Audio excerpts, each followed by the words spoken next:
And yes. Oh, we got to close that. Hi. Hey.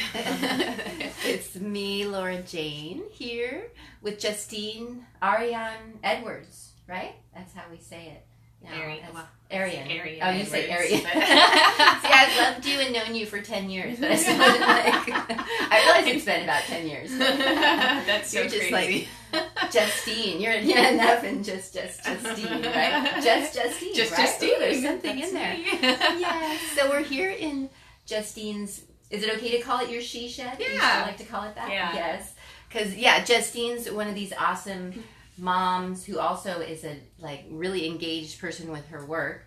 So she's someone who has one of these gorgeous she sheds at her home where it's really just devoted to your work life, right? And creating time. And do you even see clients in here too? No, just over the phone or Zoom. Yeah, because you do a lot of your work with people online and virtually these days, right? Remotely. Yeah, just to have more of a reach. Right. Yeah, and it's convenient, right? Like when we are doing all these things, our time is precious, and so we can eliminate travel time, and we can reach more people. And I've met some really, really cool people, in other states and other countries that I would have never met otherwise. And do you work only with women? Do you work with men ever? If they really beg you to? Yeah. Well, so I have worked with men. Yeah. Okay. Yeah. So I actually really love working with men because I feel, I don't know, I feel, I don't know if I want to say this. There's probably a lot of women watching, but that's okay. This is a real conversation. And I feel like in working with the men, I don't have to tiptoe as much. I don't have to walk on eggshells as much. I can just, I'm a very straightforward person. I say what I'm thinking. I like to be direct. That's how I was raised. And I like people that are direct too. And I feel, in all honesty, I feel like I can be more direct. With men, because they don't take things as personal. We women, we internalize things a lot more. Yes. So you would say that's true after all your years of working with women so deeply, oh my and God. intimately. Well, what's crazy, I came to this conclusion a couple weeks ago, which was this aha moment where, we're looking at teenage suicide rates for teenage girls, are on the rise. I mean, a huge jump in suicide rates, anxiety, depression. And so girls really internalize, they're on social media, they're looking and comparing at everybody else. They're really internalizing the, I'm not good enough, I'm not enough. And boys are, you look at young white men that are out there doing mass shootings, right? You look at all the mass shootings and it's happening primarily from young white men. And so they're the ones out there doing mass shootings. They're externalizing their anger and aggression and what's happening in society that isn't working. And we women and girls are internalizing and killing ourselves and being depressed and anxious. And so it's a huge problem on both sides. Right. And but, and so back to our initial conversation about men, they don't internalize or take things as personal as we do as women. And that's a huge part of my work, is to be able to have women rise into our own power, knowing that we are not what we are labeled as. We are not what society makes us want to believe. And when I say society, it's a lot of it comes from, corporations that are pushing, that have an agenda that's really to sell things, right? And it makes us feel less than and inferior to. And then there, historically, there's that shift of power, between, historically, women haven't been as good as men, right? We're not equal to. And so, in our lifetime, we've seen that shift. And, with all these women who are running for president of the United States now, I mean, there's definitely a shift that's happening. Wow. But that's interesting to think about how the collective opinion of women has affected our own personal opinion of ourselves, right? And as part of that self-esteem stuff that most of us Huge. are dealing with. Huge. Wow. For some Huge. reason I hadn't quite put that together yet. Oh my That's goodness. where it started, yes. right? Well, yeah, and particularly like when we're becoming teenagers and we're really looking at like, who am I and how do I fit into the world, you know, and that's where like really self-image becomes strong. And when we're comparing ourselves constantly to other people, and when we have social media that's 24/7 access, right? It's like before, it was like, you know, you'd go to a party or you'd go to school and then you'd come home and you'd have these thoughts. But now you can just go on social media 24/7 and see what other people are doing. And what's happening with girls is that they'll see a group of friends, you know, on Instagram or whatever, that they're at Starbucks and they didn't invite you. Yeah, right. And the girls are feeling yeah. left out. Yeah. And they're feeling like, oh, and they're just comparing themselves. And then it does have an impact on their own self-esteem, their own self-image. And then the women that those girls become, and that the women that we are, we can see that that's somehow we got to where we're now realizing we need to do all this personal development work if we have the privilege and, you know, the resources, right? Yeah, and the awareness, Yeah, you know. I think anybody we can begin to plant seeds in our girls, you know, and hope that they begin to have some awareness about societal influences, about, you know, how to really own their power, how to really, you know who they are, love themselves, be authentically them. I think the biggest thing with girls is that, and even women, is that we're trying to be somebody we're not. We're afraid to show our true selves, you know, for fear of not being loved or not being accepted, not fitting in, you know, like, oh, if they really saw the real me, they wouldn't like me, or I couldn't be loved, you know, and it's so ridiculous. How much that holds us back in so many areas of our lives and really, like, scars us. Yeah, and I feel like there is something, because whenever I think of how to describe you, it's like I want powerful is always the word. You're like, you're such a powerful speaker and a powerful coach, and I still have these strong moments of having been in group with you, even watching you coach other people, and I think you are so right. It's about this directness that you're willing to have, and I was thinking that I feel like you've been teaching something that's really now just a lot of people are talking about like just being this more very authentic, ready to feel all the feelings, you know, not just all about positivity as much as you know, teach us about mindset. But I feel like that's something that you've been bringing and sharing, which just now more people are starting to recognize. Oh yeah, it's about embracing all the feelings and being willing to even be hard and tough and but yet also soft and spiritual too. Like you've always had that thread through how you work with people too. Yeah. So it's a dance, right? It's a dance. It's a balance. And you know, like for me, one of my biggest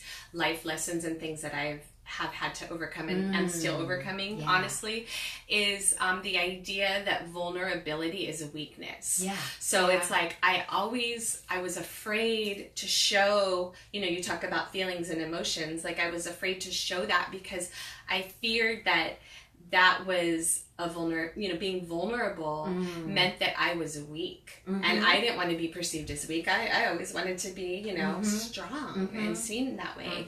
And I finally, probably, I want to say through my previous relationship, you know, and later in my 30s, really, is when I came to realize that vulnerability is actually, it's like the willingness to show and be in touch with all parts of ourselves, you know, and to share that with someone that we trust. Like, here's the caveat. It's like, you know, I'm not saying, oh, just go out there and throw your heart out to everyone and be vulnerable and share everything that's in your heart and your mind, because that's not safe to do that. Yeah.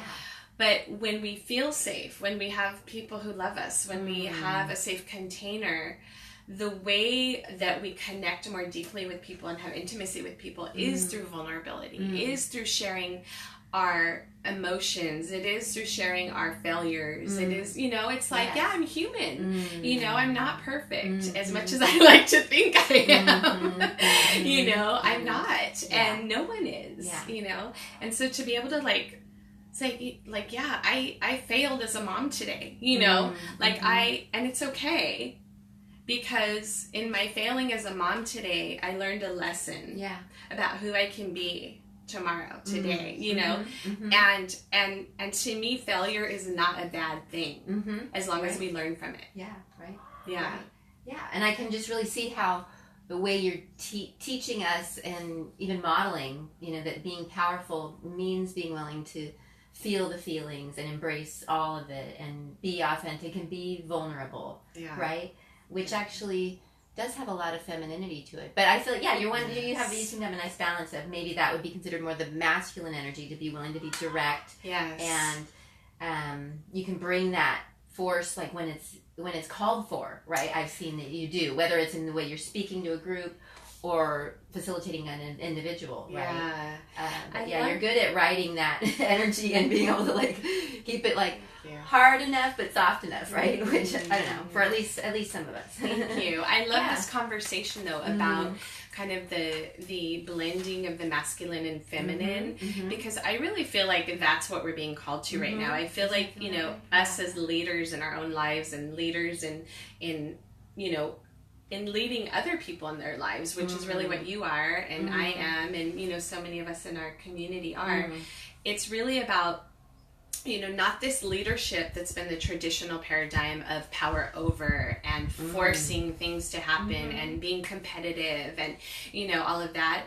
It's and then there's this huge like surge of this femininity and this, you know, more spiritual approach that we're moving to, which is like more about free flow, and it's more about being in a heart-centered space and all of these things. But in reality, it's about how do we combine the masculine and feminine, because when you look at the like the positive, if you will, side of masculinity, it really is about you know, having a container, right? It's about like creating a container that can move the ball forward, right? Yeah. And so it's a little bit more action oriented. It's a little bit more about having measurable, you know, measurables, things like that, right? Which we need. Yes, yeah. And then there's the part about the femininity, which is more about the beingness, and it's more about the openness, and it's more about collaboration and creation, creativity, and all of that. And so how beautiful, like when we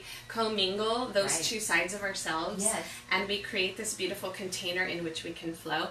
What's interesting, like if you look over there on my wall, I have, it's kind of like the masculine and the feminine traits that are important to me. Yeah. And so I have like on the left, which is the masculine, is an implementer, a mover, shaker, a people person, connector, and influencer, make a difference and impact and legacy, right? And then amplify my impact. That's what I have in that category. On purpose. You've got like your list of your masculine strengths that you know you're calling forward. Yes. That's so cool. I love that. And then on the right, I have my feminine, which is grounded, connected, intentional, flow, harmony, balance, and deep connection to self and loved ones.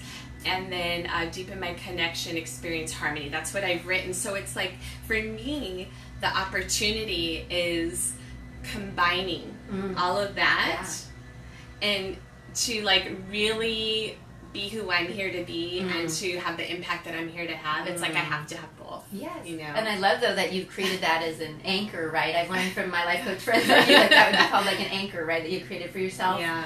And that you're obviously really aware of the power of writing things down and having things around to keep you focused and in flow, which is, you know, some of my interest always with how people like you, right, are tuning yourself towards that, right, if you realize that's important. So I love that came right up. Like, look at this current list I have up right above where I work every day. Yeah. And do you, like, make it a point to, like, force yourself to read them or look at them every day, or do you just kind of trust that their being there is going to be something that calls, how do you well, I think by having, you know, that visual reminder, like for me, and I think a lot of people are like this, it's like out of sight, out of mind, right? So we can have an intention to create something new for ourselves and then we forget because life happens and we just get into our day-to-day and we forget and then we judge ourselves and we get mad at ourselves for not like following through on something, right? And that feels even worse. And I feel like that's one of the things you're so good at with helping people like get into like the action, right, and the tangible. You know, once they have that solid understanding of what they want to do. Yeah. So yeah, I feel like you're good. That's where that pushing, not even pushing, that more. What's the word over there? The mover shaker. Yeah. Comes in handy, right, when you're working with people. Definitely. Sure. I mean, I think there's that, you know, the piece about the doing and the accountability and the, you know, goals and all of that, which is more the masculine side.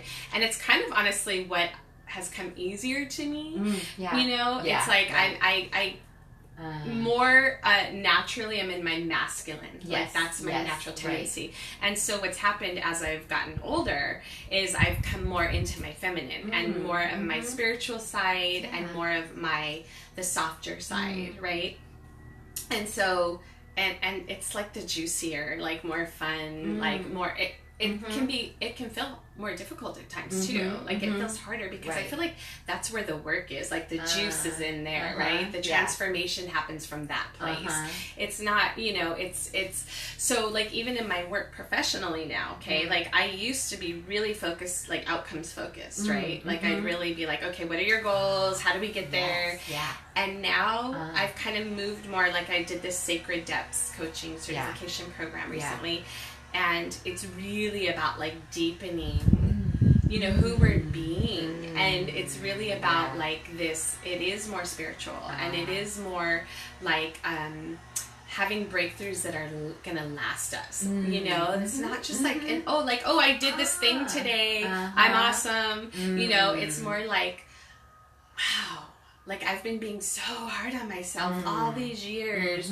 Where can I bring more compassion for myself? Yeah, you know? That deep inner work that's going to change everything. Yes. Right? I've been so aware of that, too. Yes. Yeah. So, and that really comes first. You know, I've been kind of doing it wrong, like, all these years. Yeah, right. Isn't that so interesting, too, how we continue to evolve and, like, how we're doing it and how we understand things and how we help people. Yes. And it's so often coming from our own experience, right? Oh, yes. Yeah. And that feels like a place to segue, since our time will be so golden and precious. If you're willing, I had asked Justine if she was willing to talk about, because one of the things I feel like you've really modeled, and I'm curious about how that's played a role for you in your learning and what you're teaching, with having gone through your dad dying about a year ago, right?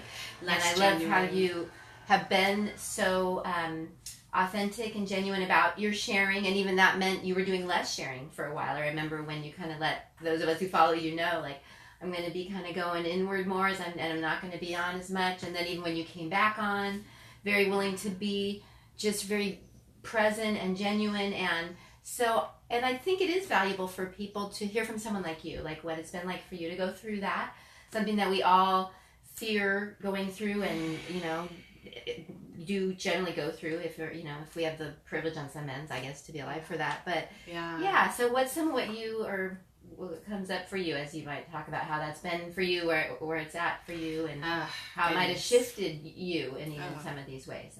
Right? I don't know. It's a big question to answer. Oh gosh, yeah. But whatever you want to like allow through. It's, I mean, as you know, I mean, my dad was my everything. I mean, I know we're getting emotional here, and this is part of that. Like, and what's his name? Dave. Dave. Okay. So, Dave, right?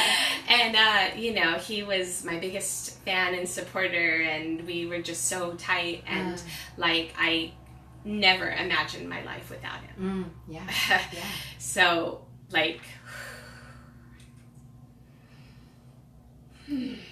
it's been the most difficult thing I've ever experienced in my life, and it's really grown me too, like on a huge scale.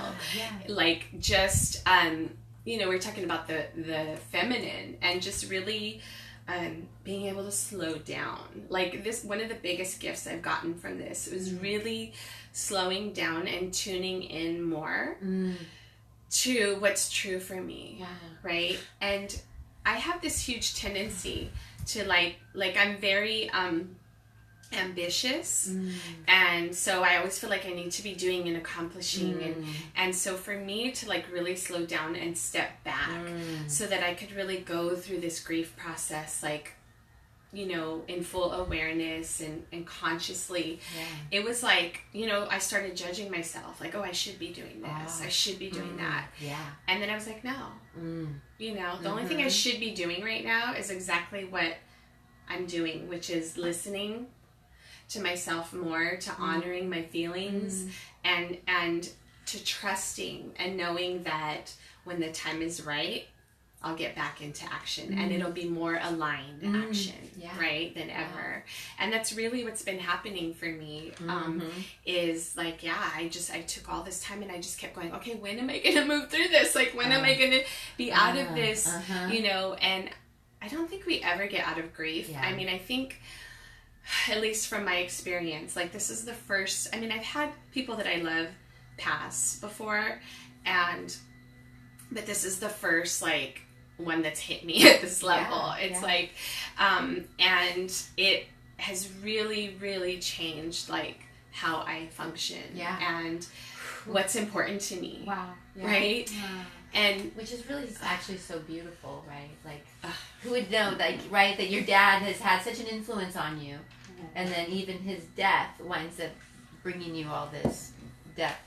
Yes, right? I know, and that's the craziness about life, is that we just don't know what to expect ever. We don't know what's going to happen. We don't know what phase we're going to be in our lives. And I feel like the gift in it is to really, and the work that you do with, like, tune in and tune you, is really, it's about listening, right? It's like going inward. It's listening to what wants to happen, and sometimes that's nothing, right? Like, sometimes what wants to happen is nothing. It's just being with what is. Like, how often in our lives do we allow ourselves just to be with what is without needing anything to happen? You know? It feels like, I feel like you're talking about, like, being authentic with ourselves, and being authentically present with ourselves, which feels like a new way to say it to me and even understand it, which I feel like I'm just on the precipice of learning myself and living, right? Wow. So it's it's for a lot of us who are very goal oriented and ambitious and all of that, it is a new way of being, and it is, like, the part of it, I think, that is the most difficult is the self-judgment. It is the, like, those voices and those inner critics that are, saying you should be doing this, or, what's wrong with you, or, why can't you move on already, and, and it's like, and for me personally, part of that was stepping back and really kind of, like, letting myself grieve and go through these, like, crazy wave of emotions that I don't understand and were really foreign to me and really uncomfortable. And into, like, listening to the way that I honor my dad is through continuing the legacy of the work that I am here to do, right? And it's really, like, stepping it up, It's like, I feel like I had to slow down and go inward to get ready for this huge expansion that's happening. Like, it's starting to happen right now. And it's exciting. And it's like, but it wouldn't have happened if I didn't honor that need to slow down and go inward. Right. Like, if you had tried to rush yourself through that or not give yourself that, you may well not have gotten to this point of feeling actually so powerful through it, right? Yeah, and the opportunities that I'm saying yes to now are different than they would have been before. Right. And it makes sense if you've changed, that, like, now even your opportunities have changed, right? Like, bigger opportunities, like, ones that are really aligned with my soul are showing up. And before, I would have been like, oh no, I can't do that because I'm already so busy, Yes. And I've got so much going on. And now I'm going, what's really important, like, what's really in alignment with my mission and why I'm here and who I'm here to become. Because I know I am here to be an influencer, to be a leader, to make a huge impact. And I've been doing it, like, really at this level, like, playing that big. I'm here to play much bigger, and I'm going to really channel, like, my dad and his energy and his passion. He was so passionate about what he believed in, and he was such a leader, and he honestly didn't really care that much about what other people thought, because he was so principled in what he believed in. He took a stand for what he believed in, so much so that, and he knew why he was doing it, you know, which was really in alignment with his purpose. And he was so on purpose that he was unstoppable, you know, and that's what I want, you know, for the things that I care about and believe in and I'm here to do. I love that. That's just like such a beautiful response to, it's a perfect timing, to, you know, having someone going through something that feels like the hardest thing you've ever been through, and then coming out choosing, though, right? It is about a conscious choice, and maybe you know, the work you'd done up to that point that helped you even be in the place to, you know, move through it like that. But right, that it can influence. And then I love, as you were even talking about that you're gonna channel, and you are. I can feel it. Like, it's the best. I love that. And right, he would love that, right? So he's here with Exactly. me. So he does love that. I'm so sure that he's like, yes, exactly. Thank you, Justine. That's what I want you to do with my energy and my legacy, and to bring that forth and own it with that, right? What's interesting is like now, okay, so I consider myself a spiritual person, but but not religious, and I grew up, you know, my parents were basically atheists, and so and I consider myself more agnostic, you know, and so what's interesting now is after my dad passed, like I really am calling in his energy, and I was wondering about that too. I'm glad you brought it up. And so now what I do, which I've never done before, is I really like when I want to step into a place of alignment.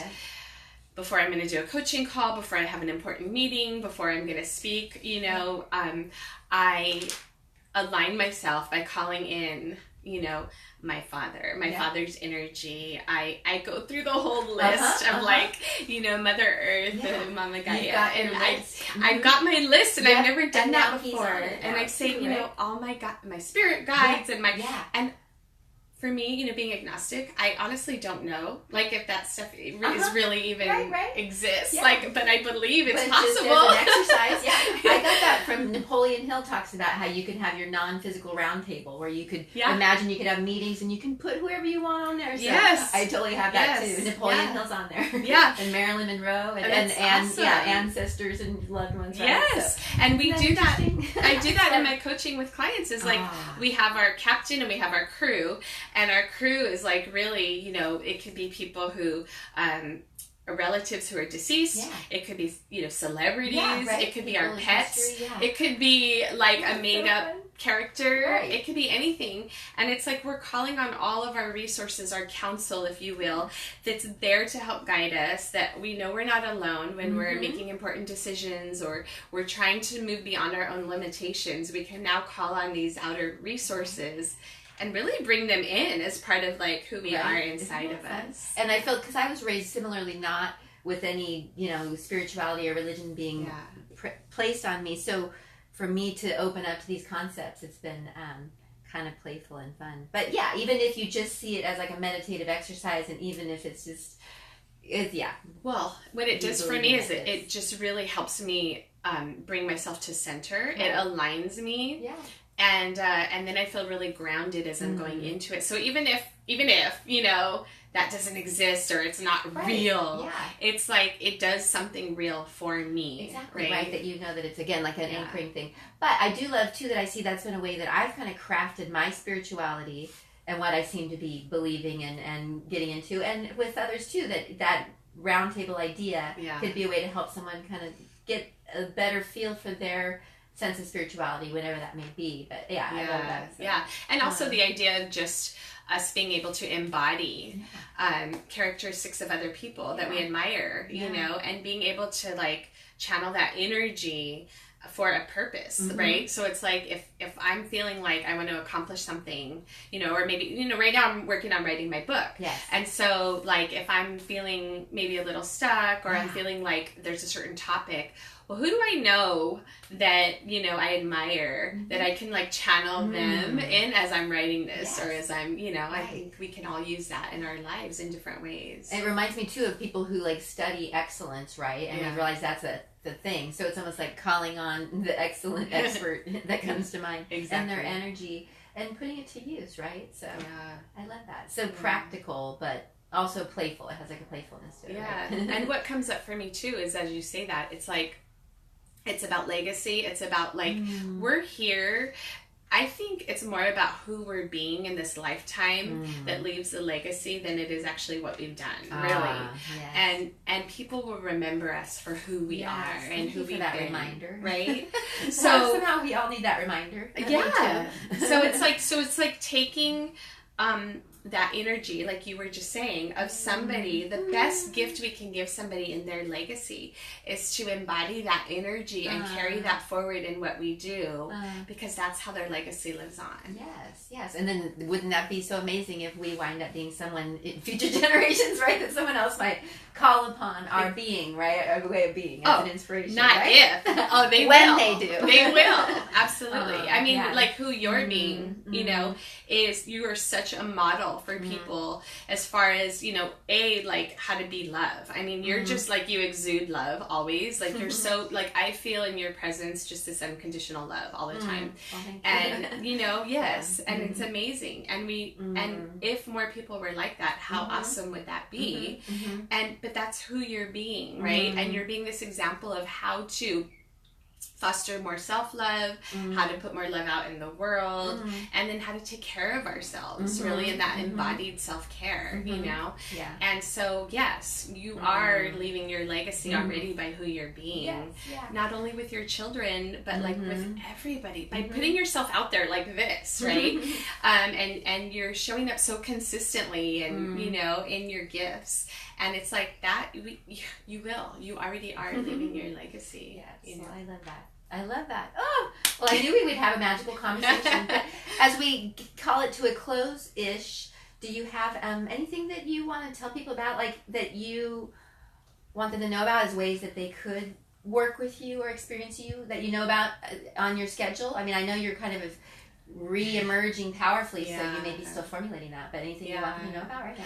Well, I know you're writing your book, which is one thing for us to look forward to. Yes, it's actually by the name of Finding Me, Impacting Me, which is which is an event series that Justine created that has been really powerful. That you were an integral part of in the first couple of years. It was just amazing, and so it's Finding Me, Impacting Me, a guide to loving yourself, living your purpose, and making a difference. There you go. Yeah. And, you know, and so, you know, be on the lookout for that. That's one thing that, that's big right there. Yeah. And they can also join my Finding Me, Impacting Me community on Facebook. Yes. I'd love to have people on there. I'll put a link underneath this video. Okay. So awesome. Yeah. And then if you're comfortable with that, if that's the way for them to find it. Yeah. Yeah, absolutely. And I would love that. And then, you know, I do work with select clients privately right now, and I do have a space available. So if somebody were feeling like, okay, I'm ready to really up level my life, I'm ready to really overcome some of my blocks and the things that have held me back from being who I'm really meant here to be in this world and make the difference I'm here to make, then, you know, I'd love them to reach out to me and I can set up a conversation around if we're a good fit to work together. But yeah, other than that, you know, it's one thing I'm really excited about, and I just want to share this before we go. Is, you know, I'm on the board for the Women's Journey Foundation, and we do girls' self-esteem programs, and we have women's programs. We're creating this. The girls' program is I Can. We're calling it I Can, and it's October 12th. And it's free for low income, you know, at-risk girls, and then those who can afford to pay, it's $50 per girl, which is a great deal. And what part of town is that in? It's in Irvine. And then we have upcoming, we're going to be launching a new program called I Am, which is for women, which I'd be excited to tell you more about because you may want to I was going to say if I can help with any of these programs. Yes, absolutely. And so that's exciting. So womensjourneyfoundation.org. People can find out more there. Thank you for that work. It sounds like it's important. I love it. Yeah. Well, thank you so much. Thank you. And I'll make sure that there's links on the other videos too where people can find you in the future. But yes. Awesome. And thank you to those of you who came along with us in Justine's She Shed here. Yay! Thank you for joining us. Thank you so much for your time and attention. That's a big deal, right? Yeah. So and thank you for everything you're doing and this opportunity. Thank you. Yeah. Fun stuff. All right. See y'all soon. Bye. Namaste.